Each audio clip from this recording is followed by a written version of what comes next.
passada rápida aqui para uma live, digamos assim. Eu recebi algumas mensagens, alguns pedidos para que eu falasse um pouco sobre ritos, rituais, religião.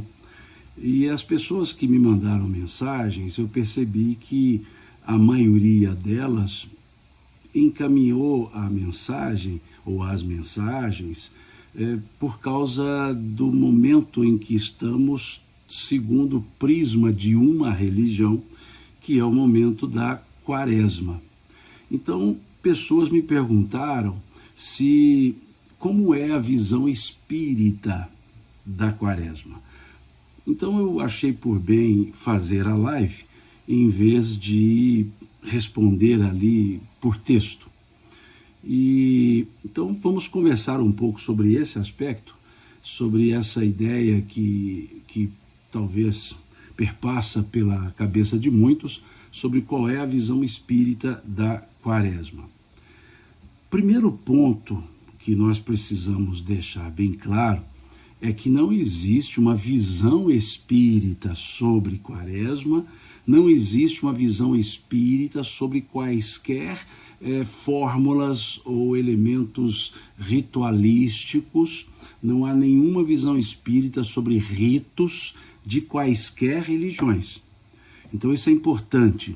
O que se pode fazer é uma análise dos ritos e, à luz do pensamento espírita, fazer conjecturas mostrando que na ideia espírita não há esses rituais, mas não há uma visão espírita sobre. É importante nós ponderarmos isso, porque muitas vezes as pessoas querem uma visão espírita sobre todos os assuntos. E a grande maioria dos assuntos modernos, a codificação, ou seja, aquela estrutura primeira trazida por Kardec, não abordou. Como também a literatura que nós chamamos subsidiária, aquelas que dão subsídios para interpretar o pensamento espírita, também não abordou. Há assuntos que são muito atuais, muito modernos, surgiram mais recentemente.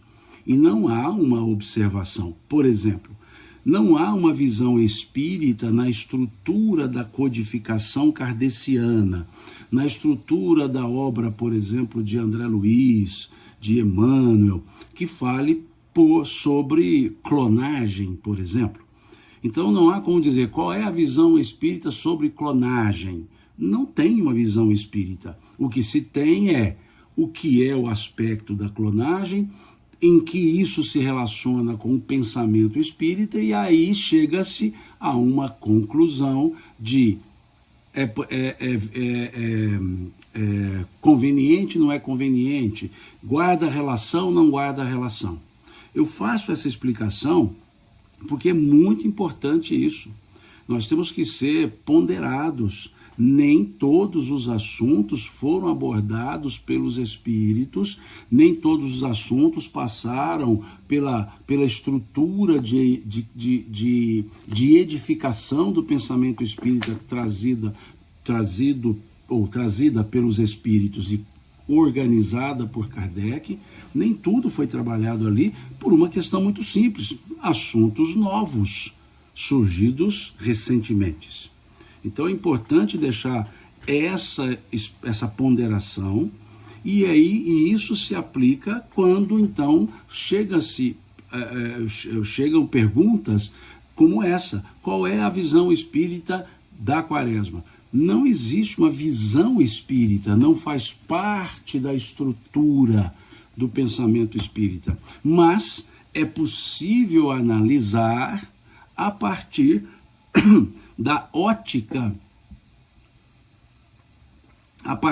ótica espírita, fundamentada em elementos que nos permitem fazer analogias. Então, baseado nisso, é que nós vamos conversar sobre esse ponto, esse aspecto. eu já adianto que a ideia de Quaresma é um ideário religioso de uma religião, no caso, o catolicismo. Então, esses rituais, esses ritos, melhor dizendo, são ritos da religião católica. As religiões protestantes não guardam esse rito, mas o catolicismo sim. E como o catolicismo é uma religião de ampla divulgação, de amplo conhecimento, com um grande número de adeptos, é natural que essas tradições, ou melhor, esses ritos, permeiem costumes sociais.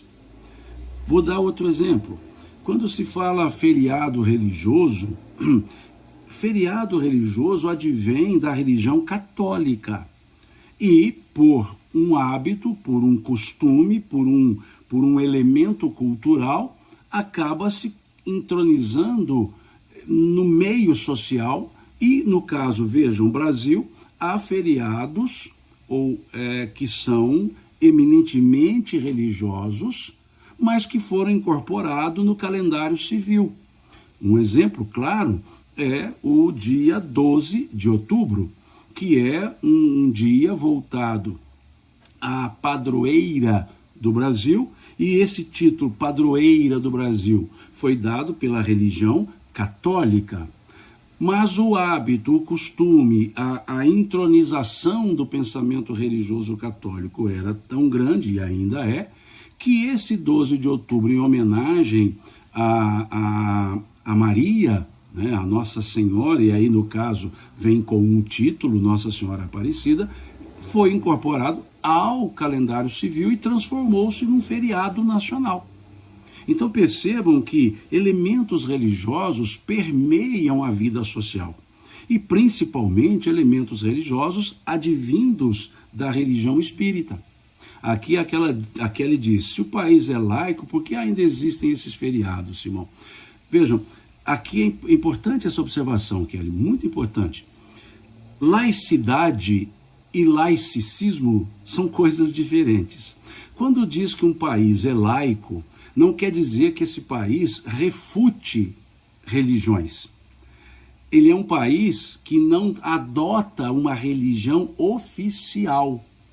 O Estado não tem uma religião, mas não significa que o Estado é contra a religião. Isso é laicidade. E as pessoas confundem a laicidade como se fosse um anátema à religião. Então, quando se diz que o Estado é laico, quer dizer que o Estado em si mesmo não tem uma religião. Diferente de outros estados que têm religiões. Os estados muçulmanos têm a religião como sendo do Estado. O Brasil já teve períodos na sua história em que a religião era do Estado. E nós tivemos na história espírita, por exemplo, no período Vargas, o fechamento de centros espíritas por não ser aceitos pelo Estado. E aí tivemos uma obra belíssima de Carlos Embaçaí, que é justamente o libelo da defesa feita pela Federação Espírita Brasileira, à época do período Vargas, contra o fechamento dos centros, porque naquela época o Estado não aceitava. Então, quando diz que o Estado é laico, é que o Estado não adota uma religião para ser professada, mas não significa que o Estado é contra as religiões. Então não confundamos a laicidade de um Estado com o laicismo aplicado por pessoas. Então o Estado laico é o Estado que por si mesmo não tem uma religião, não prega uma religião, mas não refuta religiões. E aí vem por que de feriados religiosos serem adotados. É fruto do uso e costume. Vejo aqui a querida amiga Tatiane colocando uma distinção importante, e é isso mesmo, Tati. Muito importante essa distinção. Porque o fato de adotar um feriado religioso não significa que o Estado deixou de ser laico. Ele continua laico. Ele continua laico. Mas o uso e costume foi adotado. Inclusive na estrutura do direito, abro aqui um parêntese, na estrutura do direito, nós temos como fontes as leis, sim, mas também temos como fontes doutrinas, temos como fontes costumes. Existe até o chamado direito consuetudinário, ou seja, o direito advindo dos costumes, da consuetude. Consuetude quer dizer costumes. Então, há costumes que são fontes para o direito. E o costume, por que ele é fonte para o direito? Porque ele permeia um meio social. Ele permeia um comportamento social. Por isso, é que há momentos em que o Estado, pelo costume, adota um determinado feriado, que é religioso. Então é importante percebermos isso. E no caso Brasil em especial, nós temos uma forte tradição no Brasil, uma forte tradição religiosa. Uma forte tradição da religião católica. Por mais que tenhamos um grande número de evangélicos, aqui trabalhando de uma forma mais genérica, sem separar se protestantes de escolas históricas, se pentecostais, neopentecostais, não entrando nesse mérito, mesmo que tenhamos um grande volume de pessoas, o costume católico permeia a sociedade. E deve ser refutado? Claro que não. Faz parte de um costume social. E por que isso? Dado a característica do catolicismo ter muitos ritos. E os ritos acabam permeando o comportamento. E os ritos são características filosóficas aplicadas a religiões, ou aplicadas às religiões, para que se mantenha viva uma memória, uma ideia.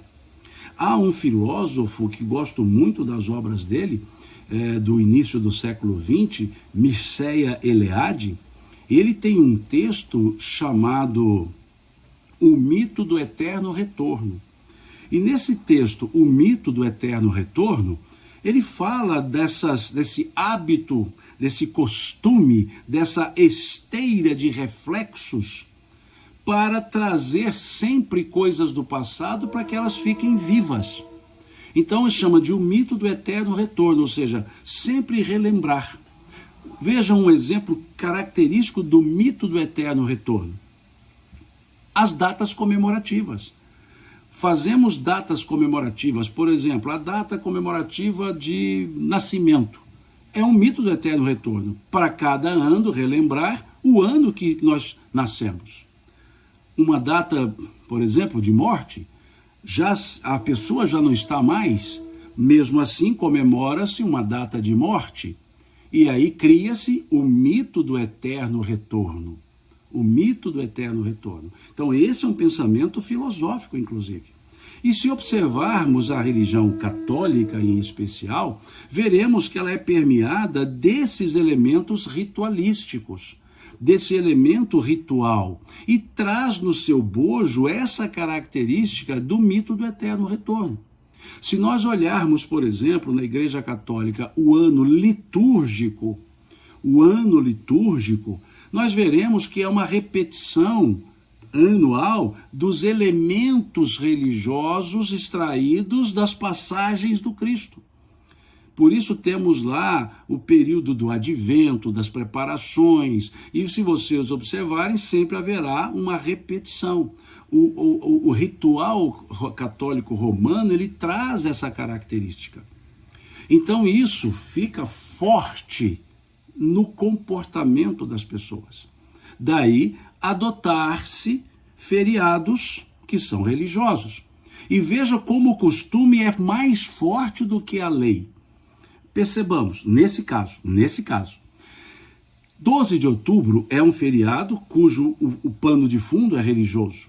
E é um feriado nacional, estabelecido na lei. Mas nós temos feriados que são estabelecidos pelo costume, feriados religiosos, estabelecidos por costumes que não estão no corpo de lei. Por exemplo, Sexta-feira da Paixão.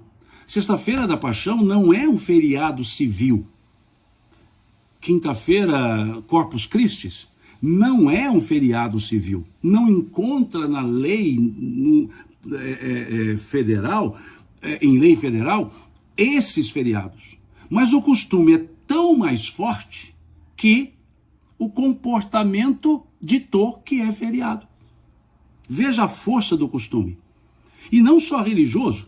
Temos, por exemplo, o feriado de Carnaval, a terça-feira, também não é um feriado que está num corpo de leis, de lei federal. Não é um feriado nacional. Mas o costume é tão forte que as pessoas estabeleceram o feriado. Então percebamos quão forte é um costume.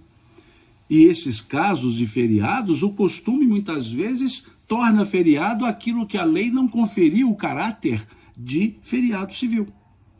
Isso advém mais fortemente das religiões. Então, com essa explicação, voltemos à ideia da pergunta das perguntas que me chegaram. A quaresma, como o Espiritismo vê a quaresma? Então, o Espiritismo não vê, mas nós podemos fazer conjecturas para dizer qual seria o entendimento. Primeiro aspecto, então, quaresma é um feriado da igreja, feriado, esquece. Quaresma é um rito, faz parte do ano litúrgico da Igreja Católica. Então não faz parte da estrutura espírita, não faz parte do ideário espírita, como não faz parte do ideário de outras religiões. Então é um período eminentemente católico. E qual é o sentido? Não é uma coisa só imposta. Há um sentido dentro da religião, no caso a religião católica, há um sentido para que tenha essa questão da quaresma. A religião católica ela é muito calçada em ritos de datas, em ritos de fatos, e alguns dos ritos se transformam em rituais. Alguns dos ritos se transformam em rituais, ou alguns ritos têm rituais dentro deles. Então, na quaresma existe o rito, que é o entendimento em si da Igreja Católica, deixando claro, é um pensamento religioso eminentemente católico, não faz parte do ideário espírita, não faz parte, mas é preciso entender a lógica que existe. Por quê? Porque o costume impregna nas pessoas e gera comportamento. Então, muitos não católicos acabam envolvendo-se em termos psicológicos, em termos filosóficos, em termos comportamentais, com ritos da religião católica, mesmo não sendo, por causa de um rito, de um costume. Por exemplo, mães ou avós que eram católicas e tinham rituais no rito da quaresma, como, por exemplo, trocar a cor das cortinas da casa, colocando a cor roxa, já que o roxo é o símbolo de cor para o período da quaresma. Por isso, na igreja, no passado até, os santos eram cobertos com panos roxos. Os panos que ladeiam o altar nas igrejas católicas também roxo. Então veja, é um hábito, é um rito, e que tornou-se ritual. Então as avós faziam isso, as mães, e é natural que os filhos tenham isso no seu arquétipo mental, mesmo não sendo da religião católica. E acabam que esse costume religioso que se transformou num costume familiar, acaba permeando o comportamento, e a pessoa vai perceber que nem católica ela é, mas que guarda algumas posturas atávicas, é um processo atavista, ou atávico, melhor dizendo, esqueçam o atavista, atávico, um processo atávico que faz com que a pessoa se comporte daquela maneira. Perceberam o quão forte é o costume no comportamento das pessoas? Então, por isso, é comum nós vermos no meio espírita, alguns espíritas tendo lances de comportamentos ritualísticos. Devem ser criticados? Não. Porque ali, intuitivamente, inconscientemente, atavicamente, estão com um comportamento muito mais familiar, de histórico familiar, do que de exercício religioso. Então nós temos que ter bom senso para perceber essas coisas. Nós não podemos levar a vida a ferro e fogo. Então vejamos, voltemos. Na ideia da quaresma, ou a ideia da quaresma não faz parte do pensamento espírita. Se não faz parte do pensamento espírita, não há uma visão espírita. Porque para haver uma visão espírita teria que ser parte da doutrina espírita, ou seja, parte do ideário, ou frontalmente contrário ao ideário. Mas não sendo parte do ideário espírita, nenhuma outra data comemorativa, nenhum outro período comemorativo faz parte do ideário espírita. Então, não fazendo parte do ideário espírita, não há uma visão espírita sobre. Mas podemos conjecturar. Então, temos. A religião católica adotou esse rito chamado quaresma, que foi adotado, era uma prática existente lá entre os cristãos primitivos, ou primitivos no sentido de primevos, né, seja os primeiros, não primitivo no sentido cultural, naquele cristãos primeiros, ou havia um comportamento. E lá em 325, no primeiro concílio de Nicéia, em 325, estabeleceu-se um elemento que abriu espaço para incorporar o hábito cultural na religião. E o que foi estabelecido? Lá no concílio de Nicéia, em 325, estabeleceu-se a data da Páscoa, que é uma data móvel. A data da Páscoa não no sentido judaico, a data da Páscoa que adotou o sentido depois católico e cristão, e em outras religiões cristãs por decorrência. E esse ponto de colocar a data ali que chamou-se credo nicênico, o credo nicênico então estabeleceu-se a Páscoa numa contagem de dias a partir do chamado equinócio da primavera, no hemisfério norte. Equinócio da primavera, no hemisfério norte. Considerando que ali Nicéia está no hemisfério norte, e ali então estabeleceram que a data da Páscoa seria a partir do equinócio. E aí é onde tem a mobilidade da data da Páscoa. Por isso ela acontece, a Páscoa cristã, digamos assim, acontece no interregno entre 21 de março a 20 de abril. Nesses 30 dias, ano e outro ano, vai tendo uma data móvel.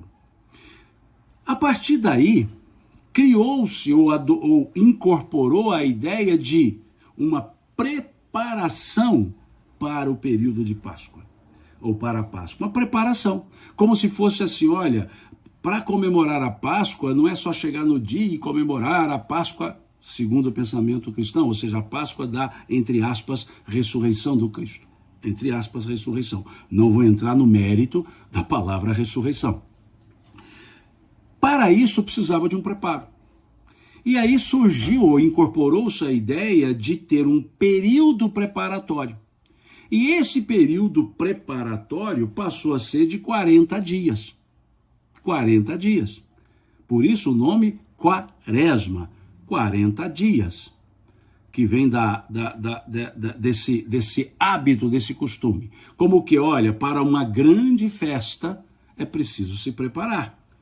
Como as pessoas, por exemplo, vão se casar, até a data do casamento as pessoas fazem preparações algumas até físicas, né? Faz uma dieta para ficar magrinho lá na hora do casamento, para ficar bem na roupa. Veja, então é um hábito criar preparações, e preparações, óbvio, só podem ser prévias, senão não é preparação. Então criou-se ou incorporou no credo nicênico a ideia da quaresma, 40 dias. que depois, no papado de Paulo VI, um papado mais recente, no papado de Paulo VI, estendeu-se para 44 dias. Porque no início, no credo nicênico, a quaresma terminava no domingo de Ramos. Tudo isso que eu estou falando é da tradição católica. Católica, tá? Então, desde o credo nicênico, lá de 325, no século IV, 40 dias. Começava ali 40 dias antes da Páscoa e, na verdade, do domingo de Ramos. Então, terminava ali no domingo de Ramos, ok. No papado de Paulo VI, ele estendeu 4 dias. E aí a quaresma passou a ser um período de 44 dias, que vai até a quinta-feira, que antecede a Sexta-feira Santa, ou a Sexta-feira da Paixão. Perceberam? Então, isso é um pensamento católico. Agora, essa ideia do 40 dias também é algo que surge a partir de tradição. A partir de tradição. O número 40, na tradição hebraica, aqui não falo judaica, porque para o passado, falar judaico, nós estaríamos referindo às tribos de Judá, e eram 12 tribos. Então, quando falamos o povo hebreu, nós nos referimos a toda a estrutura hebraica, ao povo de Israel, ao povo de Judá, ou antes disso, as 10 tribos e as outras 2, Benjamim e Judá, que formaram o reino da Judéia. Então, nessa estrutura, o número 40 simboliza o número da espera, o número da preparação. Então, se nós observarmos, eu até anotei aqui para eu não me esquecer, porque são muitas datas, são muitos fatos, nós veremos o número 40 em diversos momentos da história do povo hebreu como marcos de estado de preparação. E o número 40, ele representa o número da espera, o número da preparação, e representa o fechamento de um ciclo para uma mudança. Então, se há algo para ser mudado, se prepara a 40. Pode ser 40 dias, 40 semanas, 40 meses, 40 anos, mas o 40. Então, o número 40, ele tem essa simbologia, como o número 7, que significa fechamento de ciclo também, ciclo de dias. Por isso vem aquela ideia de Deus, entre aspas, da parábola, né? Deus descansar no 7º dia. Então, o número 40, vejamos. Nós temos 40 dias, que foi o dilúvio. O que era a ideia simbólica dessa história? Era um momento de mudança de ciclo. Acabaria a humanidade e começaria de novo a humanidade. Então foram 40 dias e 40 noites, vejam o jogo. E por que falam 40 dias e 40 noites? Porque o calendário hebreu, judaico, é de 6 a 6, ou seja, 6 da manhã às 6 da tarde, 6 da tarde às 6 da manhã. 2 elementos compondo o dia. E por isso, por exemplo, o Shabá, né, o sábado. O Shabá, ele começa às 6 da tarde da sexta-feira. Na verdade, não é às 6 da tarde. Eu estou falando 6 por uma questão só numérica. O Shabá começa no pôr do sol da sexta-feira e vai até o pôr do sol do sábado. Então perceberam que a contagem é um pouco diferente? Ela vai da noite para o dia, e não do dia para a noite, como é o nosso caso. Nosso dia, o amanhecer, para a gente falar, nasceu o dia, é quando amanhece. Termina o dia, quando anoitece, e assim vai. Na estrutura judaica, por exemplo, o Shabá começa no pôr do sol da sexta-feira e vai até o pôr do sol do sábado. A gente fala 6 horas só por uma questão didática, mas não é 6 horas da tarde, 6 horas da manhã. Pôr do sol, pôr do sol. Então vejamos que vem aí o 40. Né? Então vem a numerologia. Aqui a Creuseni, ela diz assim, 40 semanas de gestação, e aí vai. Antigamente, né, Creuseni tinha os 40 dias do resguardo. Perceberam que o número 40, ele é cultural, ele é simbólico. Então veja, lá no dilúvio temos 40 dias, né? É uma história, né? Lá no dilúvio, 40 dias, preparação. 40 dias foi o período que Moisés ficou em jejum no Monte Sinai, conversando, entre aspas, com Deus. 40 dias Moisés no Sinai. 40 anos foi o tempo de perambular pelo deserto no povo hebreu. Então veja, 40 anos. 40 dias foi o período em que Elias caminhou para chegar ao Monte Horebe. 40 dias. 40 anos foi o período de paz em Israel no tempo dos juízes. 40 anos foi o período do reinado em Israel. Saul, Davi, Salomão, 40 anos.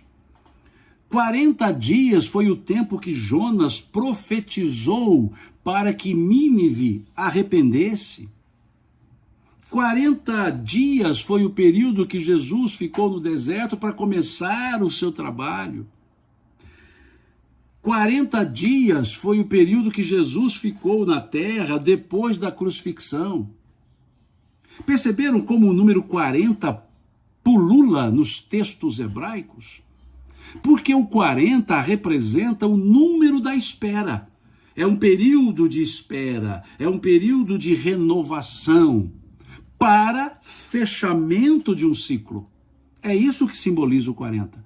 Por isso nós vemos na estrutura hebraica esses salpicos de 40 dias, 40 anos, etc.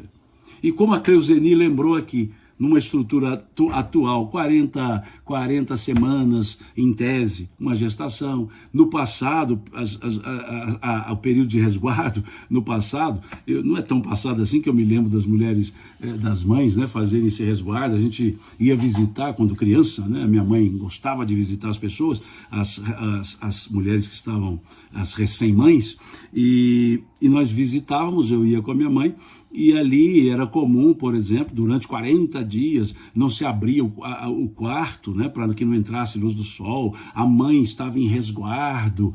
E veja, cultura.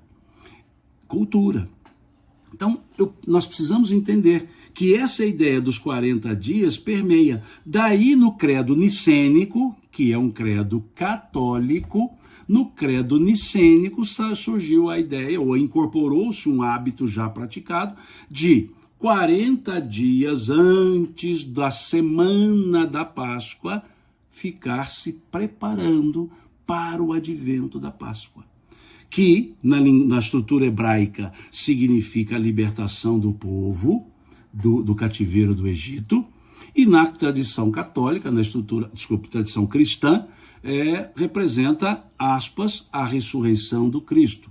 Não vou entrar no mérito da palavra ressurreição. Então, representa isso. Para se preparar para essa data tão importante, tanto para hebreus, para judeus, quanto para os cristãos, criou-se na estrutura católica,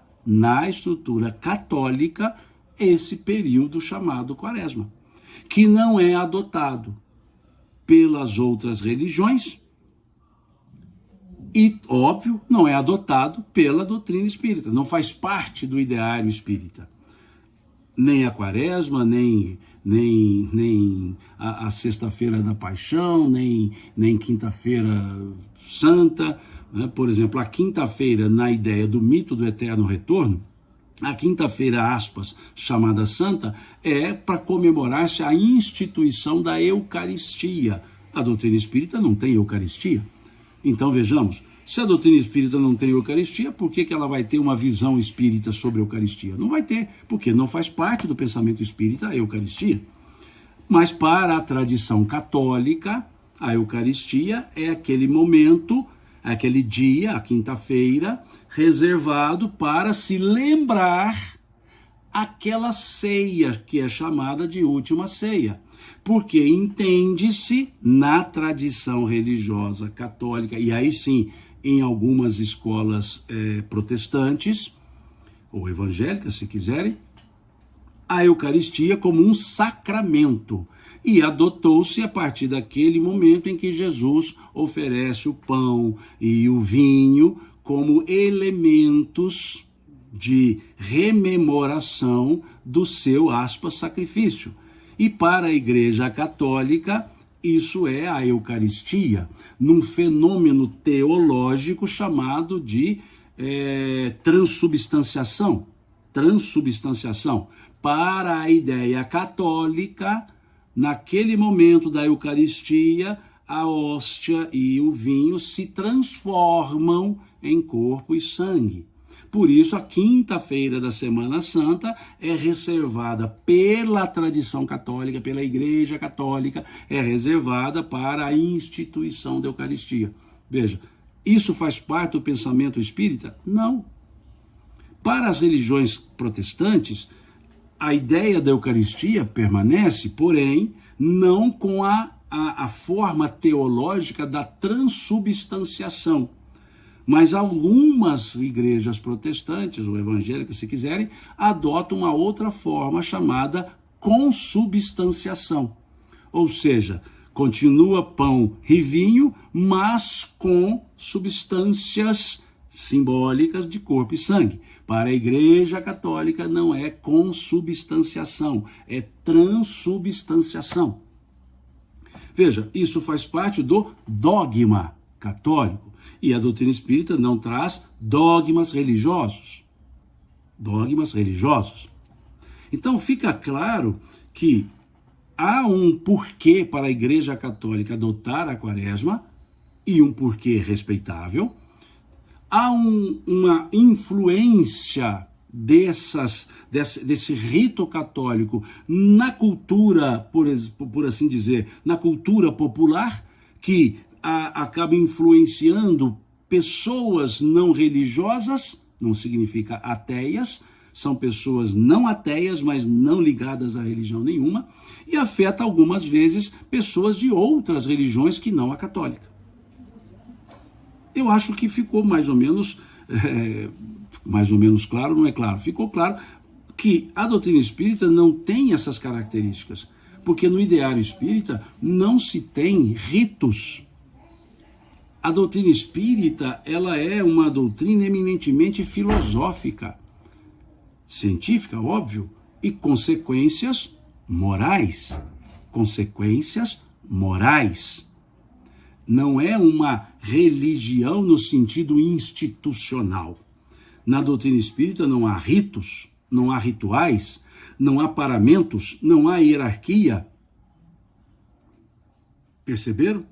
E aí vem uma pergunta muito interessante aqui, né, dizendo, então, espiritismo não é religião e sim uma doutrina? Vamos lá. Toda religião tem uma doutrina, mas nem toda doutrina traz em si o elemento religioso. Doutrina é um corpo de ensinamentos, é um corpo de de elementos que nem sempre são prerrogativas, é um corpo de elementos que fixam-se na estrutura de um pensamento. Isso é doutrina.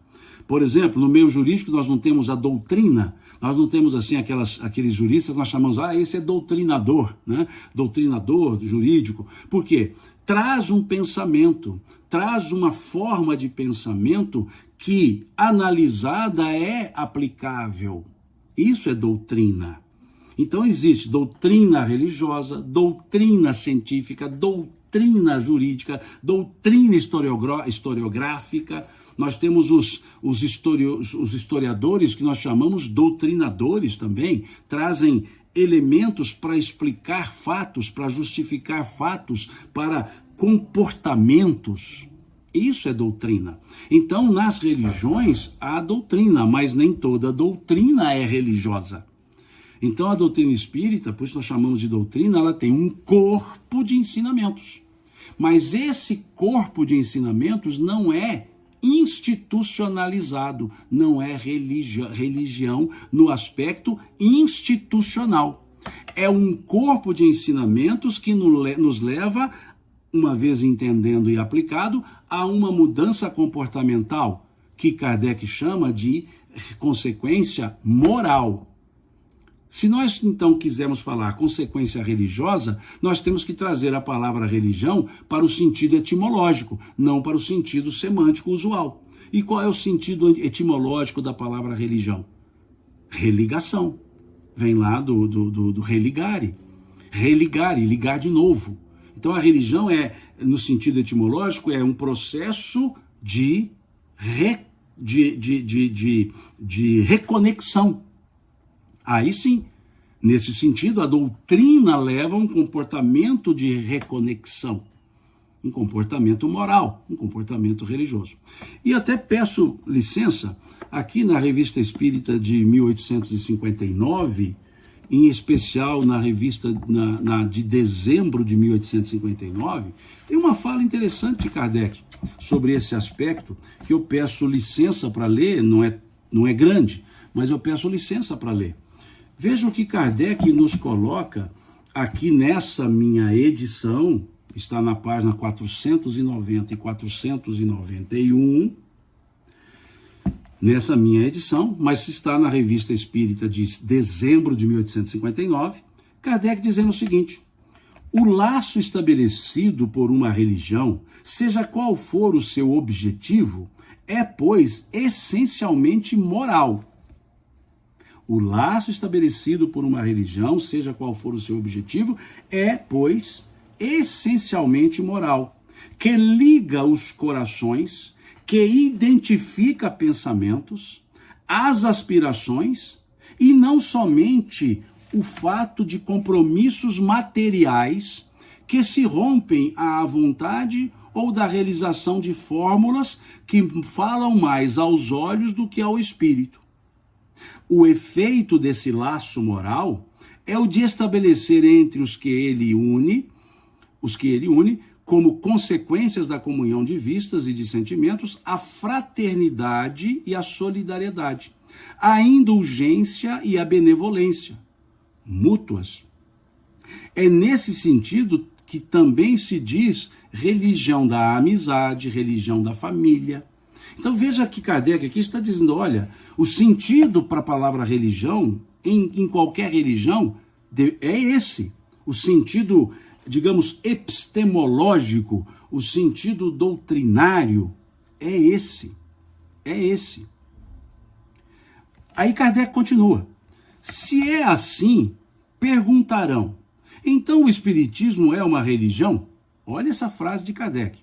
Se é assim, ou seja, se por religião se entende laços de amizade, laços de pensamento, fraternidade e solidariedade, comunhão de pensamentos, aspirações que vão além de compromissos materiais, isso se entendendo por religião, Kardec diz, se é assim, perguntarão, então o Espiritismo é uma religião?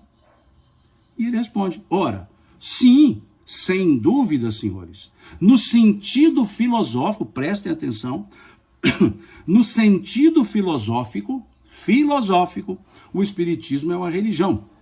E nós nos vangloriamos por isso, porque é a doutrina que funda os vínculos da fraternidade e da comunhão de pensamentos, não sobre uma simples convenção, mas sobre bases mais sólidas, as próprias leis da natureza.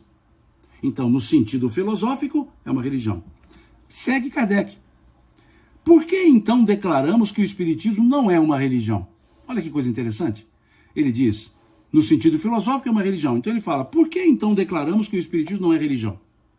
Ele responde, em razão de não haver senão uma palavra para exprimir duas ideias diferentes, e que, na opinião geral, a palavra religião é ela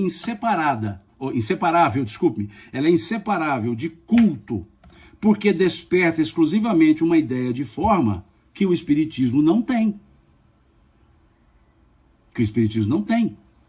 Veja, dizendo, se o Espiritismo se dissesse uma religião, o público não veria aí mais do que uma nova edição, uma variante, se quiser, dos princípios absolutos em matéria de fé, uma casta sacerdotal com seu cortejo de hierarquias, de cerimônias, de privilégios.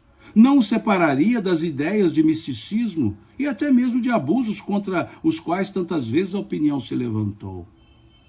Não tendo o Espiritismo nenhum dos caracteres de uma religião, na acepção usual da palavra, não podia nem devia enfeitar-se com um título sobre cujo valor inevitavelmente se teria equivocado. Eis porque simplesmente se diz doutrina filosófica e moral. Vejam que perfeição dessa fala de Kardec. Alguém perguntou aqui em que artigo é, eu disse que está na Revista Espírita de dezembro de 1859, logo na entrada, que é o discurso de abertura feito por Kardec. Logo no início. Começa aqui o capítulo, começa aqui o dezembro de 1859, e logo aqui no discurso de abertura, 2 ou 3 páginas à frente, 4 páginas à frente, vem essa fala de Kardec. Então veja o que Kardec está dizendo. A palavra religião tem 2 sentidos.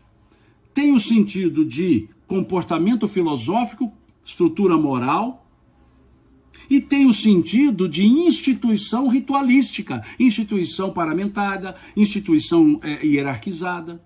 E o sentido que mais se fixou, ou melhor dizendo, o sentido que fixou, foi esse segundo sentido para a palavra religião. Quando alguém fala religião, o que vem à cabeça? Quando alguém fala religião, vem à cabeça a ideia de que existe uma hierarquia, quem é mais, quem é mais, quem é mais, quem é mais. Existe um ritual, existe cerimoniais, existe paramentos, existe castas, existem privilégios, existe a ideia de representação divina. Não é isso que vem à cabeça como a ideia da religião? Pouquíssimas pessoas, quando falam religião, vem à cabeça a ideia do sentimento da fraternidade, da solidariedade, do comportamento moral filosófico. Então, como o que está fixado como sentido da palavra religião é uma instituição, o Espiritismo não é religião. Mas se a ideia trazida, se a pessoa comunga a ideia de religião como um comportamento filosófico moral, a doutrina espírita é religião. Perceberam? Então é esse o sentido. E aí, nesse aspecto, na doutrina espírita, por ser eminentemente filosófico-moral, ou filosófica-moral, no sentido religião etimológico, não há datas comemorativas, não há elementos comemorativos ritualísticos, cerimonialísticos, não há. Então, na doutrina espírita, no pensamento espírita, não há quaresma, não há Semana Santa, não há datas comemorativas. Não quer dizer que não se tem o sentimento da Páscoa? Lógico que sim, porque também nós não comemoramos várias coisas no sentido de memória. Pode-se falar, olha, no domingo de Páscoa, olha, naquele período de Páscoa, mas evocando um ritual? Não, evocando um sentimento. A doutrina espírita nunca evoca rituais, ela evoca sentimentos. Ela não é uma doutrina de forma, ela é uma doutrina de essência. E infelizmente, as religiões, que todas têm uma essência, mas infelizmente na maioria das religiões, a forma sobrepôs a essência. E na doutrina espírita, a essência sempre sobrepõe a quaisquer formas ou fórmulas. Então a doutrina espírita, me permito a aparente redundância, a doutrina espírita é essencialmente essência. Me permitam essa redundância. A doutrina espírita é essencialmente essência, porque a maioria das religiões são essencialmente formas. E a doutrina espírita não é forma. Então, comemora-se a Páscoa não ritualisticamente, mas em sentimento de rememoração. Tem-se na Páscoa um momento importantíssimo, que é o momento em que Jesus se reapresenta depois da, aspas, morte. É o momento em que Jesus comprova que existe continuidade da vida. Então esse momento é um momento importante, ele não pode ficar esquecido, mas ele não se transforma em ritualismo, ele não se transforma em rito. Entenderam? Eu acho que fica claro isso.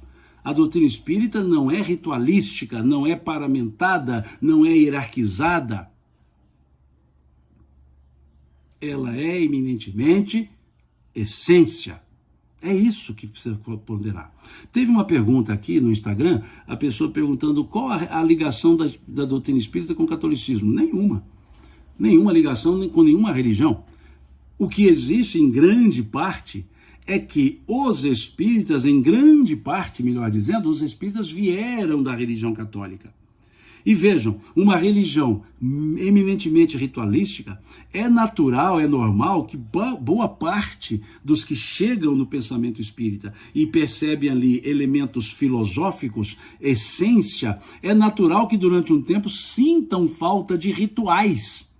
E acabam algumas vezes trazendo rituais que a doutrina espírita não propugna, não tem e não precisa ter. Então a questão não é do espiritismo, mas dos espíritas. Então acaba que elementos culturais vêm. Então, por exemplo, existe um casamento espírita? Não, existe um casamento de espíritas. Os espíritas se casam, mas não há um ritual de casamento espírita. Ah, mas eu já vi pessoas espíritas se casando e alguém lá fazendo alguma oração, alguma preleção. Sim, eu mesmo já fiz isso em casamentos. Mas isso não é ritual espírita. Isso é a amizade que tenho pelo casal me leva a fazer reflexões sobre o casamento. E a oração não é de religião. A oração é de pessoas para com o Criador. A lei de adoração, ou seja, a oração faz parte da lei de adoração, que é uma lei moral. Então, quando fazemos uma oração, não é um ritualismo, é um momento de consternação, de inflexão e elevação de pensamento ao Criador. Então, é a criatura conversando com o Criador. Isso não é ritual. O casamento não é espírita, é um casamento de duas pessoas que comungam do ideário espírita, que se casam para fazer frente à regra legal, que se casam na estrutura da lei civilista, seja casamento no sentido civil da palavra, seja união estável, não há problema. Há um processo civil que não é proibido se fazer uma reflexão e uma prece, mas não é um rito religioso. Não existe encomendação de corpo na doutrina espírita. Não existe nenhuma comemoração no sentido ritual. Ah, existe um rito específico para comemorar aniversário de espírita. Não. Cada um que comemore. Por isso é que não se faz esse tipo de comemoração na casa espírita. Por isso não se faz casamento na casa espírita. Para que não gere confusão, como se fosse algo da doutrina espírita. Como se fosse algo dela, e não é. Então, se dois espíritas querem se casam no cartório, se casam na própria casa, isso quando o juiz de paz se desloca e faz lá o casamento civil na casa da pessoa, ou numa chácara, ou numa roça, que eu gosto de falar assim, porque é mais gostoso, a comida na roça é mais gostosa. Então, isso se faz lá. E por que não se faz na casa espírita? É proibido? Não, não há proibição. Mas não é conveniente, não é sugerido, para que não crie uma falsa ideia de que há uma cerimônia espírita para casamento. Por que isso não se faz o velório na casa espírita? Para que não se crie a ideia que existe um rito para encomendação de corpo. Por isso a casa espírita é ali aquele local onde fazemos reflexões, estudos, temos lá o atendimento espiritual, mas não nada é ritualístico. Desculpem se eu estou sendo um tanto enfático, mas peço perdão se transpareço um pouco veemente aqui na defesa, mas não é defesa, é apenas uma exposição daquilo que é o pensamento espírita. A Tatiane, mais uma vez, coloca aqui bem observado, veja, os hábitos católicos estão arraigados em nossa alma, que infelizmente ainda precisamos dessas formas para compreender nossa essência. Sim, Tati, sim, é compreensível, por isso eu disse que grande parte dos espíritas vieram do berço católico, vieram da tradição católica. É natural que, num primeiro momento, tragam tudo isso. Tragam aqueles elementos ritualísticos. E é natural também que sintam falta de alguns ritos. Sintam falta de diversos ritos. Desde sinais corporais, né? Por exemplo, o sinal da cruz, isso é um rito católico. E as pessoas sentem falta. Ah, mas é errado fazer? Não tem nada de certo, não tem nada de errado, gente. Tranquilo.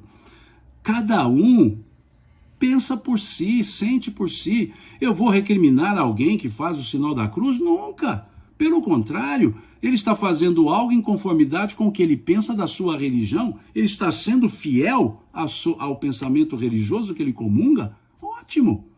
Se a pessoa ainda sente essas necessidades, deixa. Agora, não faz parte da prática espírita. Então, na casa espírita nunca terá assim, agora vamos fazer o sinal. Não, porque não é a forma que determina. O pensamento espírita é a essência, não é a forma. A Tati colocando aqui, é natural isso, Tati. É natural as pessoas terem, vamos chamar, não pejorativamente, reflexos condicionados.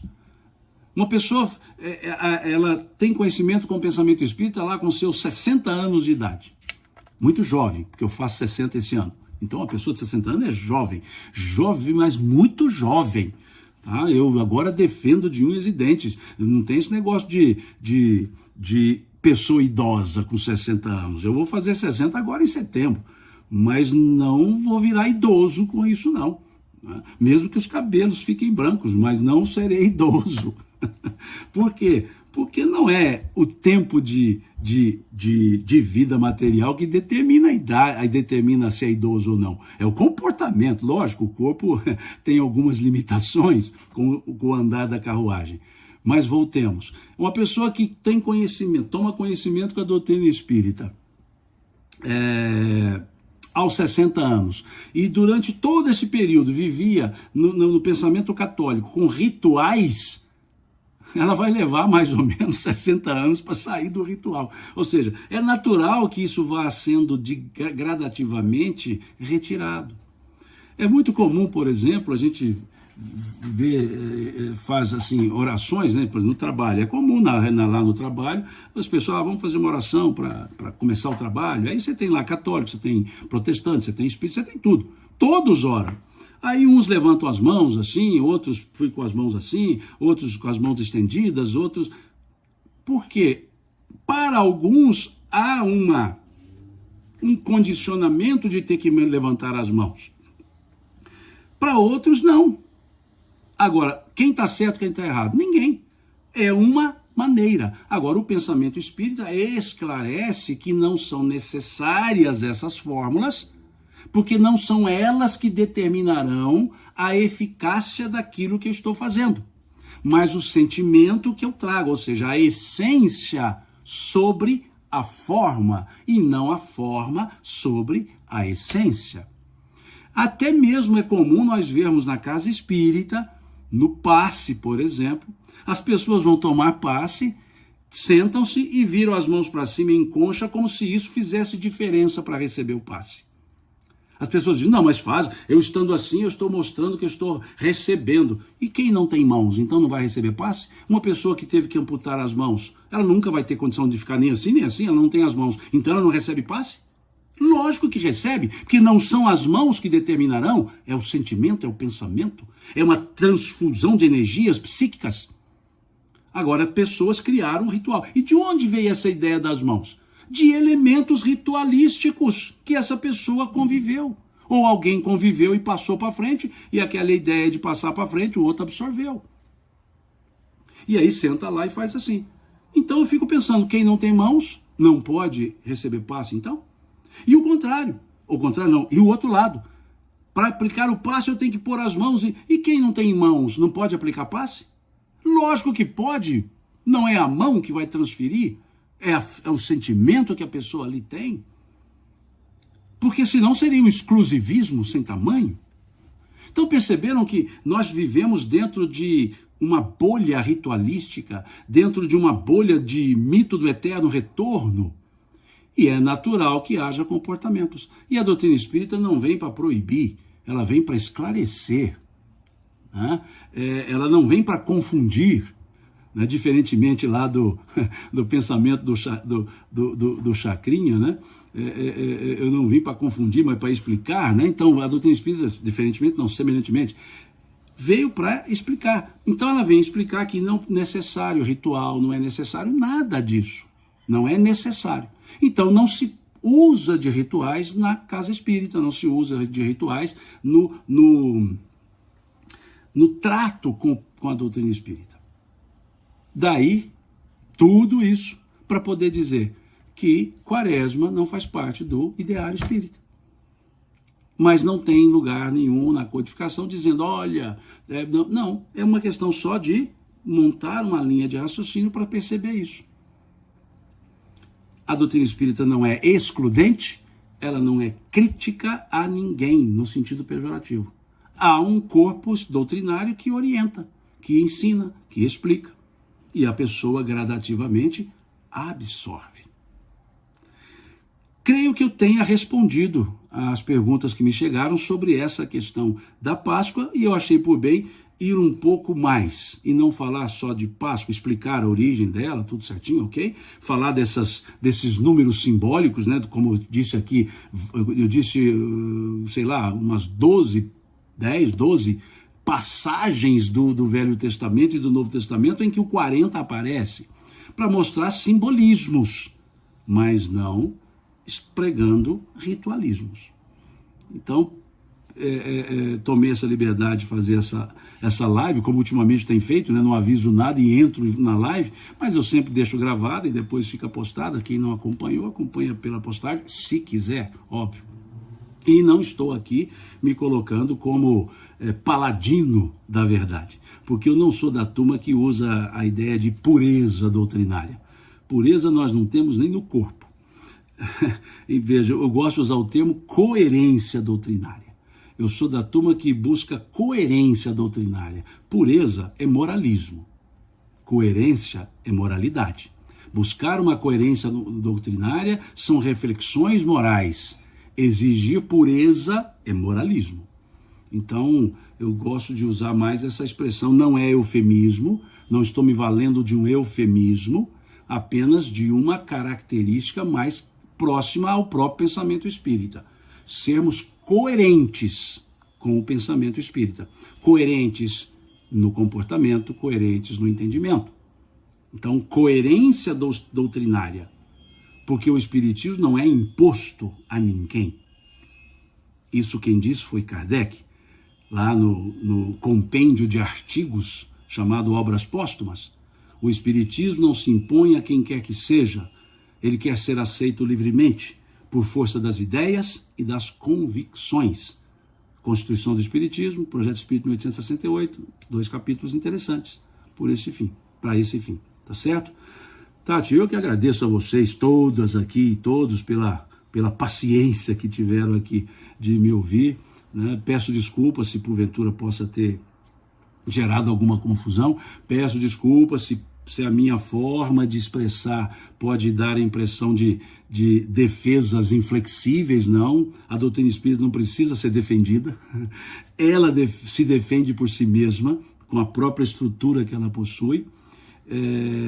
Então, me desculpe se transpareceu isso, não é. Eu apenas estou respondendo perguntas de pessoas que me encaminham. E eu recebo muitas, gente. Eu recebo, e até peço aqui um parênteses para justificar por que eu não respondo. Eu recebo por dia, não estou brincando, eu recebo por dia mais de 400 mensagens. Eu recebo por dia lá no meu Instagram, ou aqui no meu Instagram, eu recebo por dia mais de 400 mensagens. Eu não consigo respondê-las. Se somar os WhatsApps que eu recebo, mais o Instagram, mais o Facebook, eu recebo mais de 600, 700 mensagens por dia. No meu trabalho profissional, que são 2, né, a advocacia e por hora a gestão de uma cooperativa, eu recebo em média 700 e-mails por dia. Então percebam, 700 e-mails por dia e mais ou menos 600 mensagens por dia, eu não consigo nunca. Lá no meu trabalho profissional, eu ainda tenho lá o anti-spam, que vai tirando alguns e-mails que vão chegando, e eu tenho uma colega que me auxilia para também ler os e-mails e ver o que é necessário a resposta e o que não é. Agora, no meio espírita, eu não tenho ninguém, sou só eu, então eu não consigo ler tudo isso.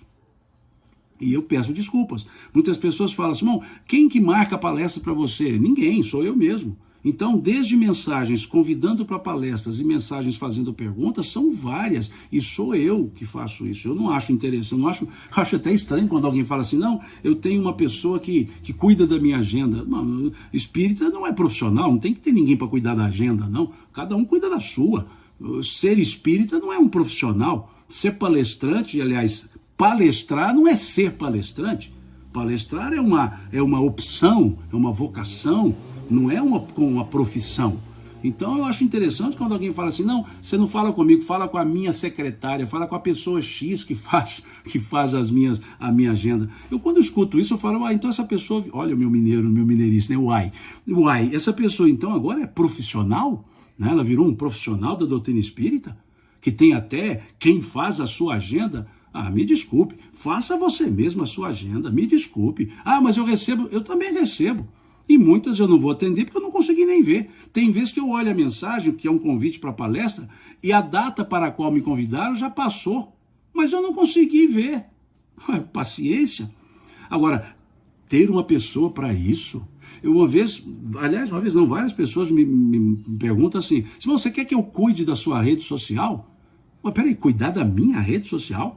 Não, senhor, você passa porque aí eu faço as postagens, eu respondo. Eu falei, gente, peraí. A minha rede social, veja, minha rede social não é terceirizada. Eu respondo quando for possível, eu posto quando for possível. Agora tem pessoas não, que tem pessoas encarregadas para cuidar da sua rede social. Me desculpe, isso aí é profissionalismo. Isso não é uma naturalidade. Então me desculpe, é a minha forma de pensar. Até misturei aqui, fui falar de uma coisa, eu acabei falando de outra. Mas aí já é desabafo, né? Então me desculpe eu não responder, porque eu recebo mais de 600, 700 mensagens por dia, pedidos para fazer palestras, perguntas sobre dúvidas, e eu não consigo responder. Então eu fiz isso. De uns tempos para cá eu vejo uma série de perguntas semelhantes e eu faço uma live e deixo ali conversar daquele assunto. Valeu? Desculpa, agora eu tomei o tempo mesmo de vocês, além do que nós tínhamos conversado lá atrás. Então, olha, muito obrigado a todos vocês que puseram mensagem, que não puseram, que acompanharam, muito obrigado. Né? Eu faço aqui no tablet com o Instagram e aqui no celular para o YouTube, então, por isso tem hora eu olho para baixo, olho para cima, é a minha bagunça natural, tá? Eu sou assim, organizadamente bagunceiro, né? Nesse sentido. Então, nesse aspecto, muita naturalidade. Vamos para frente. E amanhã, domingo, 9 horas da manhã, nós temos aquele nosso estudo, né, que estamos tratando dos princípios fundamentais da doutrina espírita.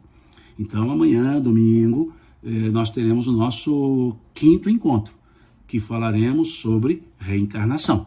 Então, fica aqui também o convite para a turma aqui do Instagram, que está ao vivo, né? A do YouTube não está ao vivo, porque a do YouTube eu estou gravando para depois postar. Porque eu vi que é mais rápido postar depois do que salvar quando está ao vivo, tá certo?